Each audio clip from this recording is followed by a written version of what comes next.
충남 논산시 성동면 개천리의 한 상추하우스. 지금 이곳에서는 기존 차광망 대신 올해가 차광 직조 필름 설치 작업이 한창 진행되고 있습니다. 요즘 농촌은 예전과 날씨 자체가 많이 달라졌습니다. 특히 여름철 폭염은 점점 더 길어지고 강해지고 있습니다. 예전에는 한낮만 버티면 됐던 더위가 이제는 아침부터 밤까지 이어지는 경우도 많아졌고, 하우스 안의 열기는 작물에게 큰 스트레스로 이어지고 있습니다. 그 중에서도 상추는 특히 고온에 매우 민감한 작물입니다. 온도가 높아지면 잎끝이 타기 시작하고 생육 속도가 떨어지거나 추대가 빨라지면서 상품성이 크게 낮아질 수 있습니다. 조금만 관리가 늦어져도 잎이 얇아지고 식감이 떨어지고 수확량 자체에도 영향을 주는 경우가 많습니다. 그래서 상추 농가에서는 여름철 차광이 사실상 필수 관리가 되고 있습니다. 그동안은 대부분 차광망을 사용했습니다.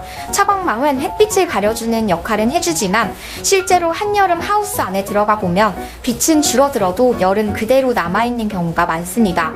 특히 복사열이 강한 날에는 하우스 내부 공기 자체가 뜨거워지고 작물잎 온도까지 빠르게 올라가게 됩니다. 농사를 오래 지은 분들은 다 아실 겁니다. 사람도 그늘 아래에 있다고 시원한 게 아니라 바닥과 주변에서 올라오는 열 때문에 숨이 턱 막히는 날이 있습니다. 작물도 비슷합니다. 단순히 어둡게 만드는 것과 실제 열을 줄이는 것은 차이가 있습니다. 그래서 최근 농가들이 관심을 가지기 시작한 것이 바로 차광 직조 필름입니다. 올해가 차광 직조 필름은 강한 직사광과 복사열을 줄여주면서 하우스 내부 온도 상승을 완화하는 데 도움을 주는 방식입니다. 단순히 빛만 가리는 개념이 아니라 여름철 하우스 환경 자체를 조금 더 안정적으로 관리하는 방향에 가깝습니다. 특히 상추처럼 잎 품질이 중요한 작물은 하우스 내부 환경 차이가 그대로 상품 차이로 이어질 수 있기 때문에 여름철 관리가 정말 중요합니다. 그리고 농가들이 올해가 차광 직조 필름을 선택하는 또 하나의 이유는 바로 내구성입니다. 일반 차광망은 시간이 지나면 쉽게 삭거나 찢어지거나 강풍에 너덜너덜해지는 경우가 많습니다. 특히 농촌에서는 생각보다 고양이나 새 때문에 손상되는 경우도 자주 있습니다. 고양이가 하우스 위를 지나가다가 발톱으로 긁고 새가 반복적으로 앉으면서 작은 찢어짐이 생기고 그게 점점 커지면서 결국 교체해야 하는 상황도 많습니다. 하지만 올해가 차광 직조 필름은 직조 방식으로 제작되어 쉽게 찢어지지 않는 튼튼한 내구성을 가지고 있습니다.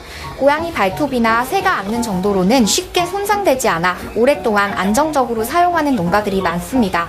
실제로 농촌에서는 한번 설치하면 매년 다시 손보고 교체하는 일이 큰 부담이 되는데 이런 관리 스트레스를 줄일 수 있다는 점도 큰 장점입니다. 또한 올해가 차광 직조 필름은 국내산 원단으로 제작되어 품질에 대한 신뢰도가 높고 품질 보증도 가능하다는 점에서 농가들이 안심하고 선택하는 이유가 되고 있습니다. 농사용 자재는 결국 오래 버텨야 합니다. 설치하고 한철 쓰고 끝나는 것이 아니라 강한 햇빛과 비바람을 몇 년씩 견뎌야 하기 때문입니다. 그래서 농가 입장에서는 처음 가격만 보는 것이 아니라 얼마나 오래 사용할 수 있는지, 얼마나 관리가 편한지, 실제로 여름철 작물 관리에 도움이 되는지를 더 중요하게 보게 됩니다. 올해가 차광 직조 필름은 한번 설치하면 최소 5년 이상 사용하는 것을 기준으로 사용하는 농가들이 많아 반복적인 교체 비용과 작업 부담을 줄이는 데도 도움이 됩니다. 사장님, 여기가 4연동인가 5연동 하우스죠?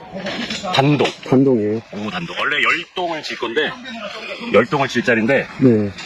금액이 좀 자금 사정 때문에 우선 5동만 먼저 짓고 또 나중에 또 5동.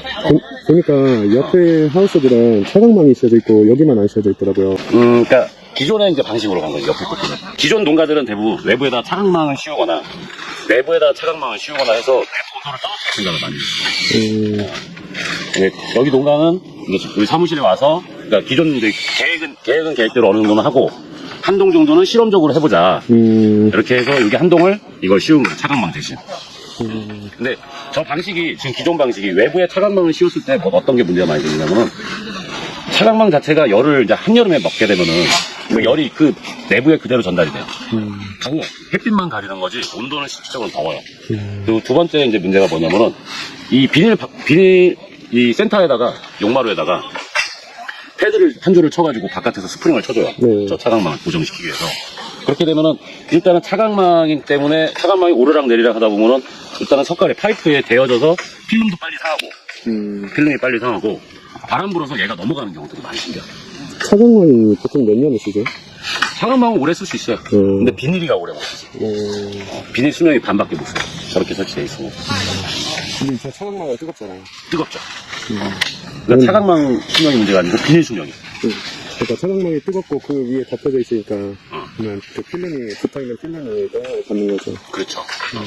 근데 지금 이것처럼 안에다가 차광망 대용을 이렇게 씌웠어. 씌웠을 때 얘는 열 자체를 차단을 하기 때문에 밑으로 잘 안 내려. 이 지쪽 필름은 열이 밑으로 내려오지가 않고 되게 시원하게. 그러니까 지금 농가도 이거 딱 씌워보니까 와 시원하다. 차광망 필요 없다라는 얘기를 하거든요. 어떤 소재를 사용을 해서 투자를 했을 때 효능감이 있어야 돼. 확실한 효과를 봐야 돼. 그런 거에는 이 직접 필름으로 이렇게 그대를 만들어주는 게 상당히 효과적이고. 상당히 효과인데 그 상추를 재배하는 것보다 상추 모종을 키우는 게 더 어려워요. 한여름에. 왜?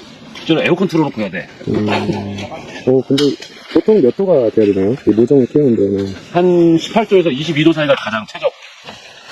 딱 지금 온도가 괜찮은 건가요? 지금도 엄청 시원한데? 지금 엄청 시원하잖아. 네. 지금 온도가 가장 좋은데 지금도 가만히 있어. 이제 오늘 씨였잖아요. 이게 지금 파종한 지 아마 이틀에서 3일 정도 됐을 거야. 사종이요? 씨앗을 뿌린 지. 그러면은 이 모판을 봤을 때 이렇게 싹이 트는 거를 발화율이라고 그래. 발화율. 그러니까 몇 프로가 싹이 텄냐. 근데 전체적인 거에서 지금 싹이 없는 게 많이 보이잖아. 네. 그쵸? 눈으로 봐도 싹이 올라오는 게 있고 안 올라오는 게 있잖아. 네, 맞아요. 뜨거우면 이거예요. 뜨거우면 뜨거우면 안 올라온다. 상추씨는 뜨거우면 안 올라. 그래서 보통 상추 재배를 할 때 상추 모종을 키울 때 씨만 담아서 에어컨을 틀어놓은 발화실을 별도로 운영을 해요. 근데 개인 농가들이 그렇게 하기 힘들잖아. 그래서 어느 정도 발화도 잘 되고 생육도 좋게끔 이런 환경을 만들어주는 거지. 하우스 한동안. 보통 보면은 수박이나 이런 거 보면은 이 모종을 사는 경우가 있잖아요. 그쵸? 근데 상추도 보통 아마 사는 게 있을 것 같고. 근데 직접 키우는 이유가 뭐예요? 좀 더 저렴하나요? 저렴한 것도 있고, 항상 상추 모종이 모자랄 때는 구하기가 힘들어. 구하기가 힘들어. 상추 모종을 막, 예를 들어서 갑자기 상추 값이 막 비싸졌어. 그러면 사람들이 너무나도 막 상추를 심으려고 막 해요. 그럴 때는 상추 모종이 없단 말이야. 근데 딱 내가 적기에 딱 심어 나가면은 상추 농사 짓는 사람들도 아무래도 수익이 더 낫겠죠. 상추를 재배하시는 분들 중에서는 자가로 모종 키우시는 분들이 많아요. 특히나 논산 같은 경우는 특히 한 농가가 한 30동, 50동, 많게는 100동까지 하우스 200평짜리를. 100동은 들어봤어요. 그거 어떻게 하는지 모르겠는데. 죽으라고 꽂아요. 계속 심어. 계속 심고 수확하고 심고 수확하고 계속. 가면 20동도 힘든데. 이게 실제로 해요. 그렇게. 그런데 이게 내가 상추 모종을 직접 키우는 농가들도 제법 많아요. 농산 특히. 타 지역 가도 농사를 많이 짓는 분들 또는 이제 분무수경, 감수경 하시는 분들, 양액 재배하시는 분들은 자가로 모종을 키우는 분들도 많아요. 왜냐면 상토에다가 안 하고 이제 스펀지 같은 거 이런 거에다가도 이제 하고 또 안면 배지들을 사용을 하는 경우도 있고 해서 자가로 육류를 하시는 분들도 있어요. 근데 그런 거 할 때 가장 중요한 게 온도예요. 온도. 실제로는 이렇게 여기는 이제 복합적으로 들어가는 거지. 공기도 시원하게 해주고 이 열도 안 먹게 하고 바닥에서는 이제 복사열이 없게끔 그리고 추계열이 없어서 저녁 때 해가 진 다음에는 전체적인 온도가 더 떨어질 수 있게 그냥 흙바닥이나 또는 일반적인 이 방수포를 쓰는 게 아니고 이게 지금 다 직조 이 바닥지부터 천장까지 지금 직조 필름이거든요. 머리부터 발끝까지 직접. 그렇죠. 한번 이거 후기 좀 들어봐야겠어요. 모종 기존에도 사장님이 상추를 하셨잖아요. 그러면 그때도 모종을 키우셨나요? 여기 사장님? 여기 사장님이 좀 했죠. 그러면은 좀 금방 차이를 알 수 있겠네요. 지금은 모르지. 지금 며칠 지나야 돼. 얼마나 지나나요? 한 3일에서 5일만 지나도 기존하고는 확실히 차이가 날 거예요. 여기 보통 이제 톡톡 정해진 건 아닌데 그래도 평균이라는 게 있잖아요. 상추 하우스 한 동에 보통 얼마나 나오나요? 매출이? 순수익 아니면은 순수익이라기보단 매출. 얼마나 나올란가? 그건 원체 들쑥날쑥해. 상추가 하우스 한 동에서 1,000만 원도 할 수 있고 200만 원 이렇게 못해도 되고 뭐가 그렇게 커요? 보통 4,000만 원 할 수도 있어. 작년에 재작년이구나. 재작년 같은 경우는 상추 하우스 3동 해가지고 1억까지 하신 분들이 있어요. 와, 3동이요? 전체적으로 이제 물 잠기면서 상추 4kg 한 박스에 막 7만원, 8만원, 4만원 막 이렇게 이제 한 달 동안 계속 꾸준하게 가격대가 형성이 되니까, 상추 하우스 한 동당 보통 240박스에서 280박스, 뭐 많이 딴다면 양액재배 같은 건 300박스 이상을 따요, 한 달이면은. 그러면 300박스다. 그러면 만약에 5만원씩 하면은 535, 1,500만원이잖아. 8만원씩이면 8호 40. 8, 3, 8, 8, 2,400만원이 되는 거고.